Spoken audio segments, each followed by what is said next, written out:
Hi everyone, welcome back to my channel. My name's Lucinda, this is Yellowchicroad. Thank you for clicking on the video. Today I thought we would explore my costume jewelry collection. Little side note, we're not going to be able to see all of it because this girl has been collecting stuff for a very long time. So I thought I'd pluck out some of those really lovely things that I've still held on to all this time, and let's discuss the all-important, is it worth it? Like, is it? We'll discuss, we'll analyze, we'll, get really deep into that topic. So let's dive right into some eye candy, but before we do that, make sure you like and subscribe because I would love to have you back. So I thought we could kick this off with arguably everybody's favorite brand of costume jewelry, and that is Chanel. I got these sort of October last year and they have been really, really good. Obviously my initial reservations were that the detailing may cause me some issues. Whether they fall out or not is yet to be seen, but they have been really, really great and they are definitely nice and light.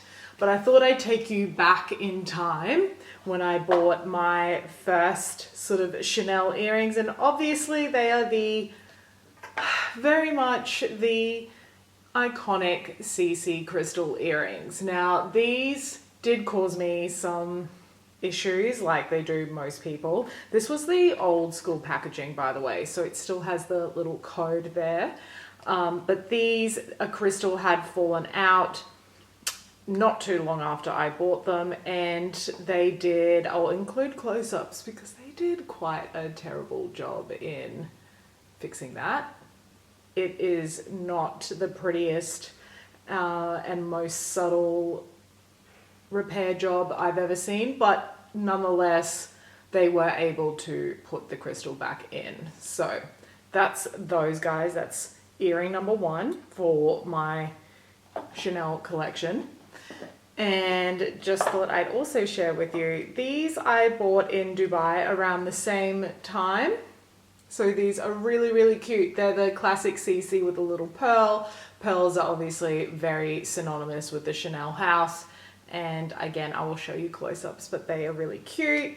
And again, that's the little code. I love to keep everything sort of as they were given to me. I like keeping all the packaging and keeping it all intact. So in recent times, the earrings often will have like a little stamped code to indicate what season they're from. And if a repair needs to be made on an earring, they can refer back to that season, and they potentially have either the crystal still in stock in the, back in France where they were made, and they can use those to repair. But I always like to keep the codes there with the earrings just in case anything goes awry. But these ones have actually been really, really good.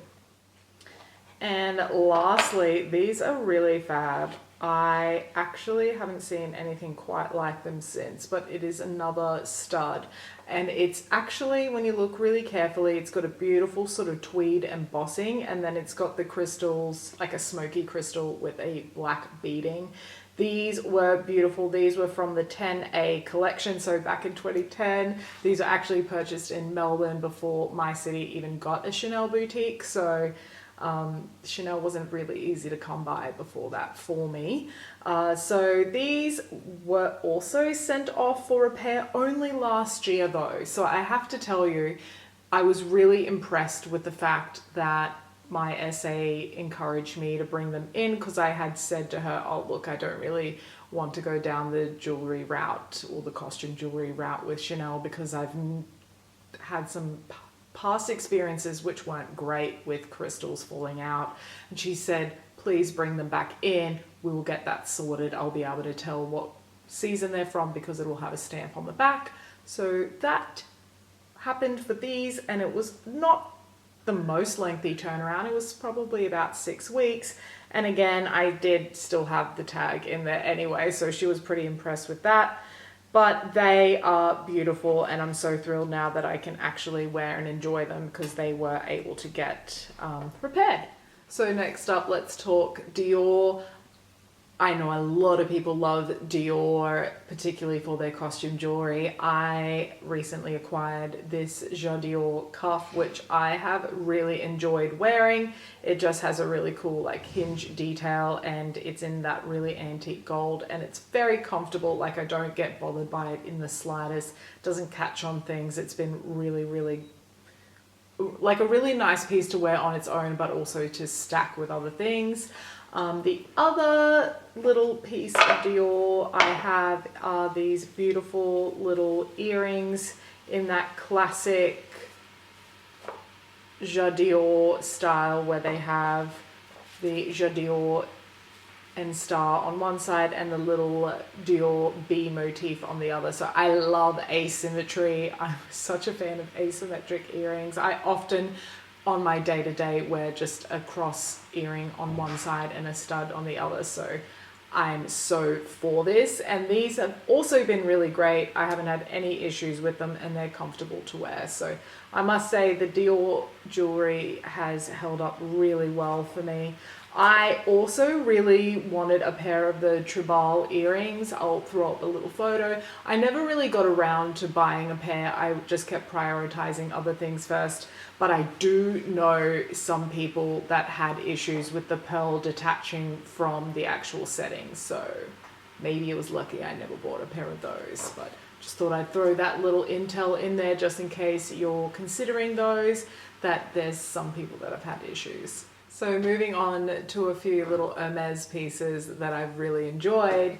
Let me start with piece number one in my collection, which is just the faithful enamel bangle. Now, these have fared really well.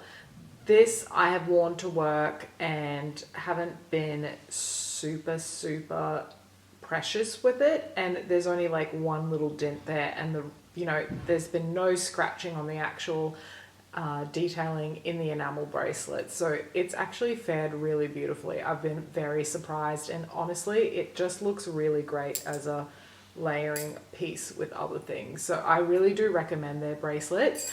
I don't have any click-clack bracelets myself because I have heard that the H can scratch up quite significantly, and I'm not kind of keen on that.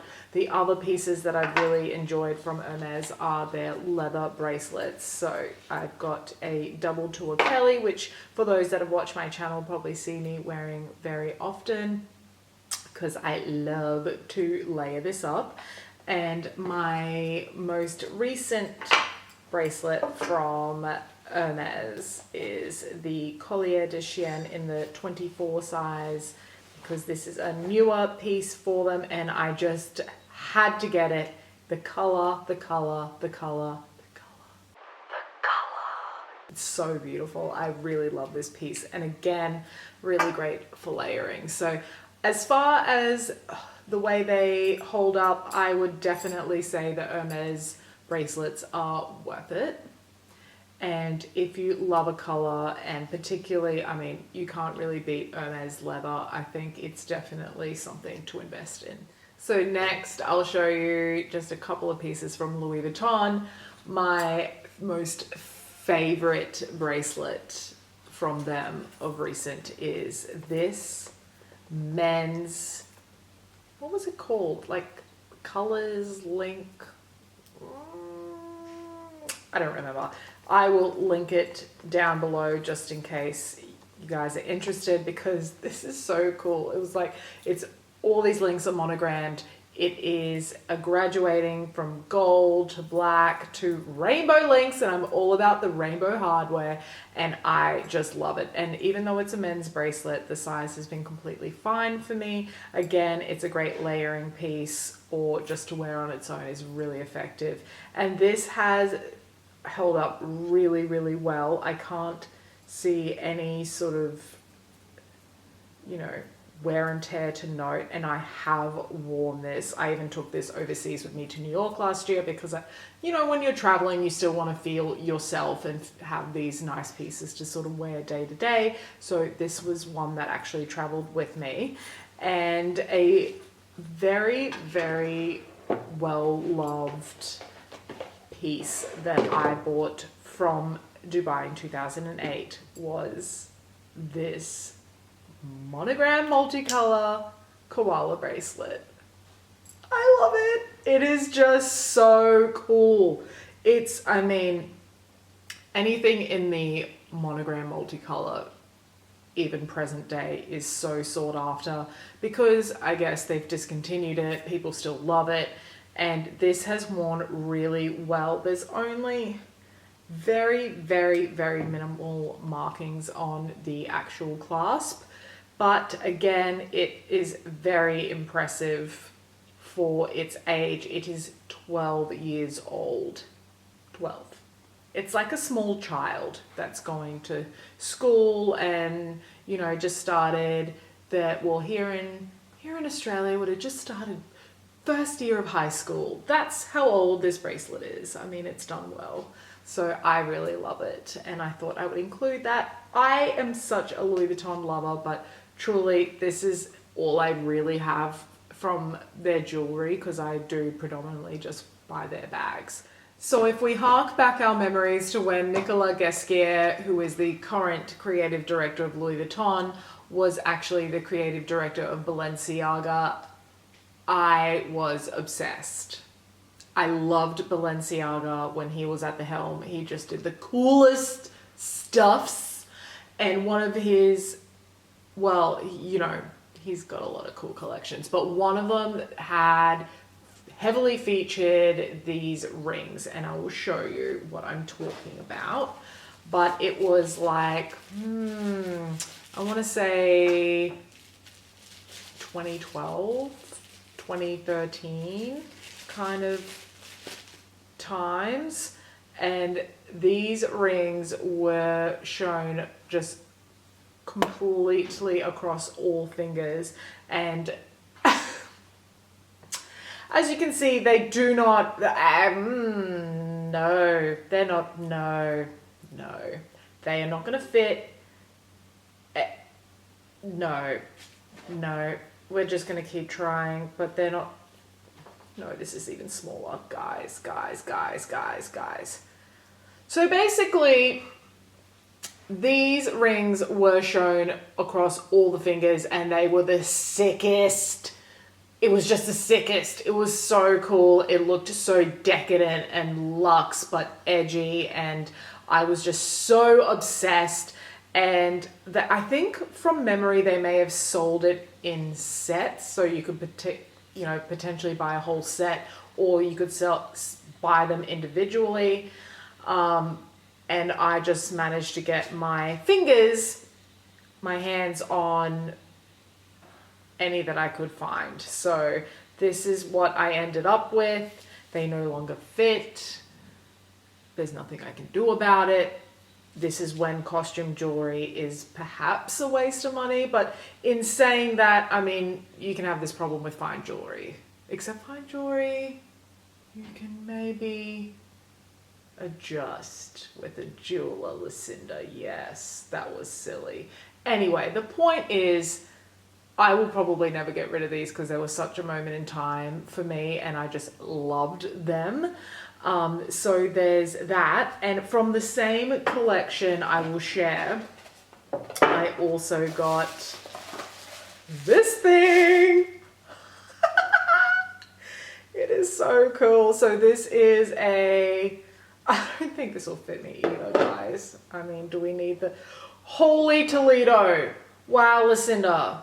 You're letting yourself go here. Anyway, so arm gear. This is armor. This is a cuff. No longer fits, but was part of this same story, and I just loved it. And they've held up really, really well. I actually did wear this quite a few times, and it's not an issue. Just a side note on jewelry, costume jewelry, and particularly rings. They are not built to withstand showering and washing your hands and things like that. They are simply gold plated, probably in the cheapest gold plating known to mankind. So it is very important that you actually remove your jewelry when it's costume before washing your hands. Otherwise you'll see very quick tarnishing. So that's just one thing to note. But I still look at these and think they're just absolutely divine. So not something that I would get rid of from my collection. And just to wrap up this little eye candy session with some notable mentions, this is a Fendi piece that I have had for the longest time, and it is leather with a chain attached, and it's like a collar style necklace. And here's the funny story with this. I bought it for a friend for her birthday. She hated it. Hated. Hate. We have the kind of relationship where we can tell each other those things.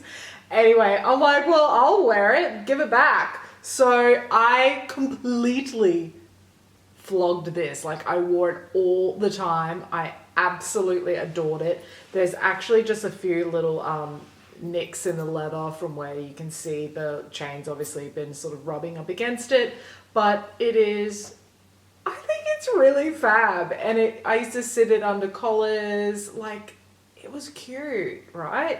So there's something that I could never get rid of ever, because it's just got some good, had some good times.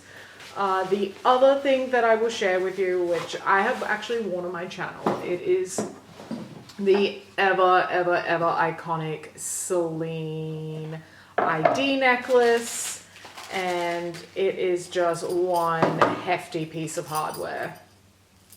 Like, wow. It is so cool. I couldn't believe my luck that I had gotten my hands on this, because to me this is just so iconic. This is hashtag old Celine at its finest, and it is seriously weighty, and it is just such a statement, and I just absolutely adore it.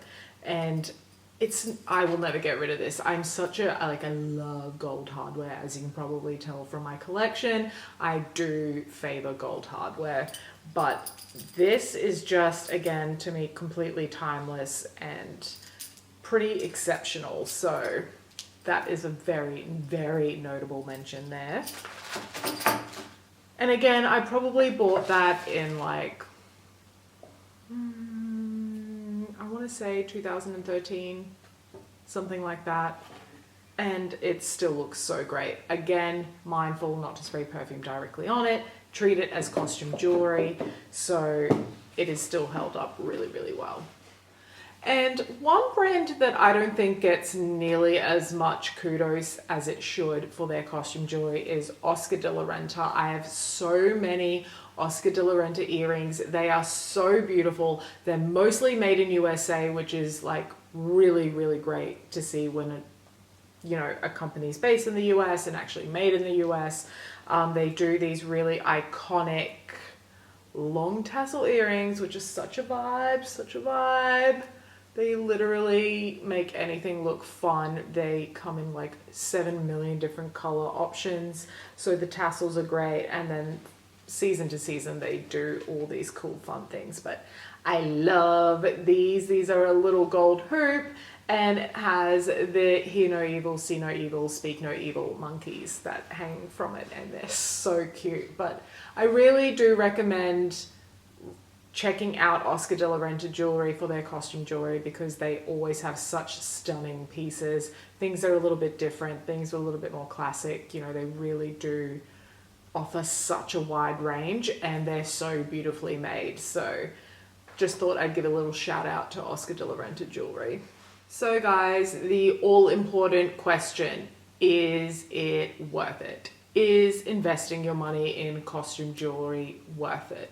Now, I may have made a few nods through the duration of this video on my thoughts, but basically I think if you love a piece and if it makes you excited, yes, it's worth it.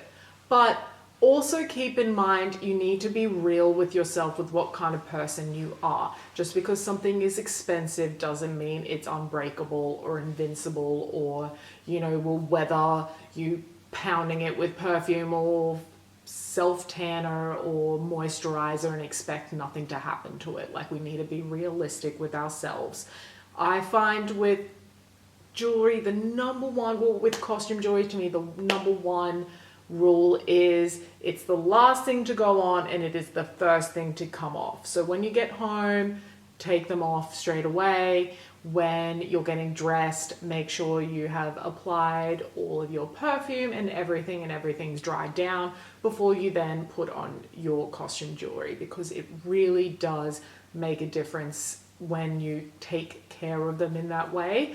Also, rings, I'm telling you, it is so much better to remove the rings before you wash your hands. I know sometimes we can forget, and sometimes every now and then it might be okay, particularly with those Balenciaga rings. There were times that I forgot and accidentally washed my hands with them on, but that was very few times. So it's not something I would do daily. So keep that in mind. So the other thing, and the reality of it as well, is with a lot of styles, you don't have the option of buying fine jewelry. Like, you know, with that really intensely massive Celine ID necklace, I can't afford that in real gold. Like, that is not an option for me. So we rely on costume jewelry to inject a bit of fun, a lot of drama, and, you know, so in that respect, costume jewelry is certainly worth it, particularly because it can take an outfit from zero to hero. So I definitely think it's worth it, and I would love to hear everybody's thoughts. Obviously, we're still very cautious of where we put our money, but if something is like exciting, then I say go for it. So love to hear your thoughts. What are your experiences with costume jewelry? Is it something that you gravitate towards? Is it something you'd like to add to your collection? Let me know in the comments below, and please make sure you like and subscribe before you leave, and I might leave a few extra videos here for you to check out. So please stay with me and enjoy. Bye guys.